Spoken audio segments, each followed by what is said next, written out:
और पार्टी में निकालने और रहने का डर उसको होता है जो किसी लालच में किसी पार्टी में जाता है कि हमारे बेटवा के टिकट दे दा, नहीं तो हम तो हर पार्टी छोड़ दे, और इतना टिकट हमके दे दा, नहीं तो पार्टी छोड़ दे। वो लोग इस तरह की बात सोचते हैं और डरते हैं। तो कि चचा, मैं आपसे पूछना चाहता हूँ, मेरी पार्टी भारतीय जनता पार्टी पूरे जीवन काल में मुझे एक चुनाव न लड़ाए, मुझे एक पद न दे, कोई प्रतिष्ठा न मिले, मैं सिर्फ एक कार्यकर्ता बन के पूरा जीवन काल भारतीय जनता पार्टी के साथ ही रहूँगा।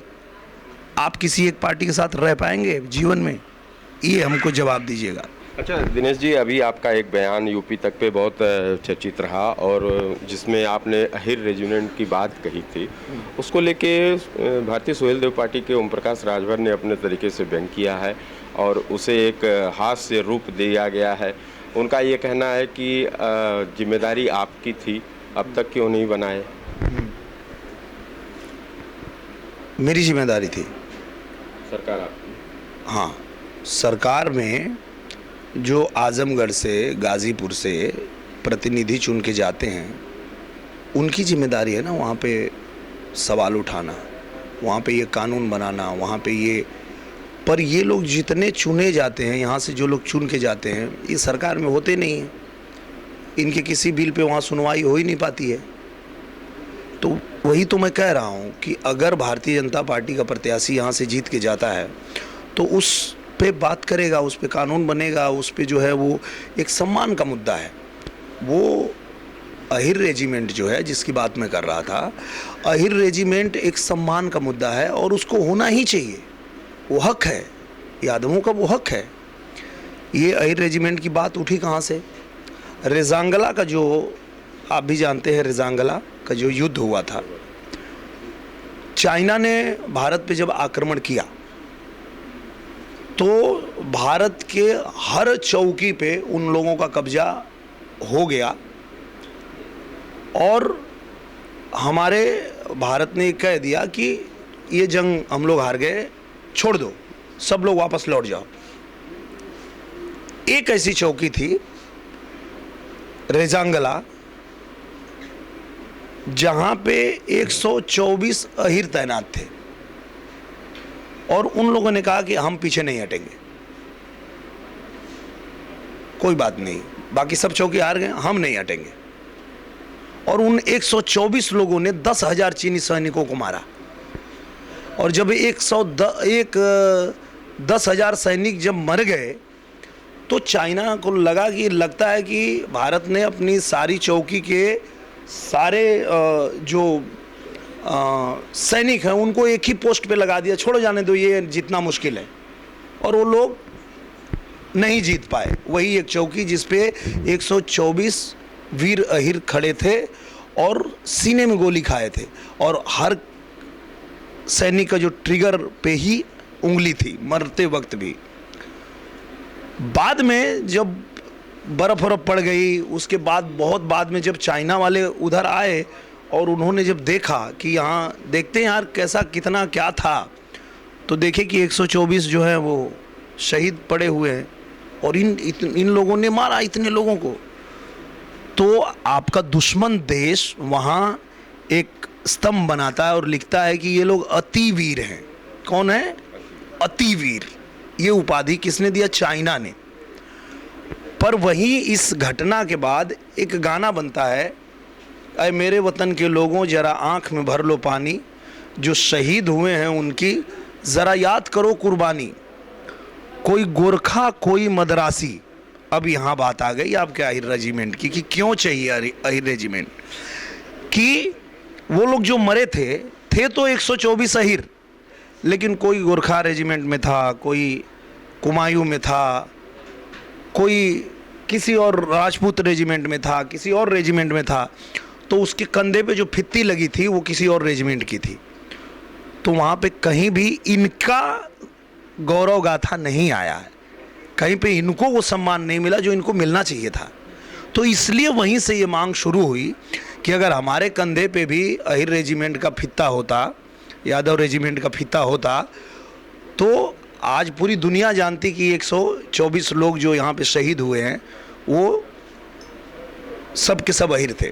तो इसलिए वो मांग उठी, और ये मुझे लगता है कि इससे किसी और को कोई तकलीफ भी नहीं होनी चाहिए।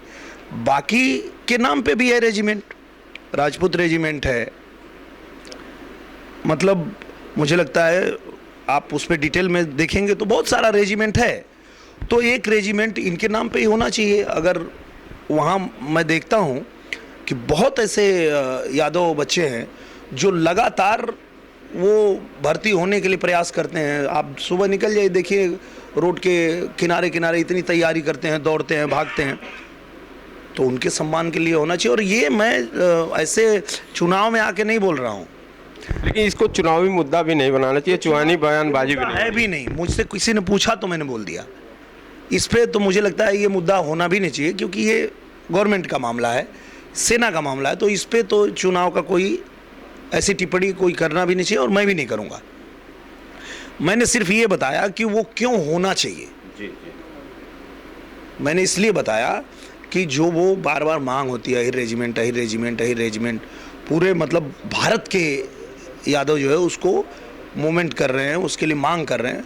तो मैं ये बताया कि क्यों कर रहे हैं, ये उनका हक है, उनको करना ही चाहिए और वो मिलना चाहिए, बनना चाहिए। तो ओम प्रकाश जी के इस बयान को आप क्या कहेंगे कि पत्रकार रेजिमेंट भी होना चाहिए, तो कहीं जो है निषाद होना चाहिए, तो कहीं बिंद भी होना चाहिए, ये कितना आपको लगता है कि क्यों नहीं होना चाहिए? अब ओम प्रकाश चचा जो हैं वो इतने बड़े नेता हैं, और जैसे हर चीज़ को मजाक में अगर बोलेंगे तो बात अलग है, पर अगर वो सीरियस नोट पे बात करें तो जय सुहेलदेव, महाराजा जय सुहेलदेव जी के नाम पे पार्टी बनाया है ना, तो वो एक रेजिमेंट है ना। आपने पार्टी बनाया ना उस नाम पे। कोई अगर किसी भी व्यक्ति के नाम पे या किसी महापुरुष के नाम पे अगर कोई भी एक संगठन खड़ा करते हैं तो होता ही है ना, उसकी उपयोगिता है। तो आज अगर जय सुहेलदेव महाराज जी के नाम पे उन्होंने एक पार्टी चलाया है, खोला है, तो उनको इकट्ठा करके उनके भले के लिए लड़ रहे हैं ना वो। कि ऐसा तो नहीं है कि उनके भले के लिए लड़ रहे हैं, निजी स्वार्थ के लिए लड़ रहे हैं, ऐसा तो नहीं है। ये सुहेलदेव अरे पार्टी के जो हैं हमारे चचा ओम प्रकाश राजभर जी, उनसे पूछिएगा कि आपने ये जो बनाया है पार्टी, आप उनके भले के लिए बनाए ना, उनके अधिकारों के लिए लड़ रहे हैं ना, लड़ने के लिए बनाए हैं। और जब आप उनको एक साथ संगठित किए हैं, और जब भी किसी को आप सपोर्ट करते हैं, किसी पार्टी को, तो सपोर्ट करके बदले में आप उनसे मांगते हैं कि हमारे लोगों के लिए काम करो, ये करो, ये करो, ये करो। तो वही चीज़ तो है, उसमें क्या प्रॉब्लम क्या है? प्रॉब्लम उनको ये है कि जिस बात को आप उठा रहे हैं उस तरीके के कई मुद्दे उन्होंने कहा। उन्होंने ये कहा कि जातिगत जो काउंटिंग चले उसको करा दें, जो जिस तरीके का 52% उनका हिस्सेदारी उसको दिला दें। तो कहे कि वहाँ पे निरोग अगर इस पे बोलेंगे तो पार्टी से निकाल दिए जाएंगे। नहीं नहीं नहीं, ऐसा नहीं है। मैं हर मुद्दे पे बात कर सकता हूँ, जो भी मुद्दा है, और अगर उसमें सच्चाई है और लोगों के हक में है तो मैं कहीं भी बात कर सकता हूँ, उसमें कोई दिक्कत नहीं है। और पार्टी में निकालने और रहने का डर उसको होता है जो किसी लालच में किसी पार्टी में जाता है कि हमरे बेटवा के टिकट दे दा, नहीं तो हम तो हर पार्टी छोड़ दे, और इतना टिकट हमके दे दा, नहीं तो पार्टी छोड़ दे। वो लोग इस तरह की बात सोचते हैं और डरते हैं। हम लोग तो विचारधारा के लिए लड़ने वाले लोग हैं।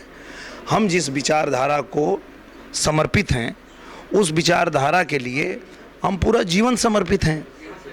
हमको कभी टिकट ना मिले, हमको कभी चुनाव लड़ने ना मिले, हमको कोई पद प्रतिष्ठा ना मिले, इसके लिए हम थोड़े पार्टी छोड़ देंगे और उनके तरह इधर उधर जाते आते रहेंगे। नहीं, हमको तो पूरे जीवन काल में एक चुनाव ना लड़ाए पार्टी तो भी मैं पूरा जीवन अपनी पार्टी का प्रचार करता रहूँगा। पूछिए चाचा से, हो पाएगा? चाचा से ये सवाल पूछिएगा।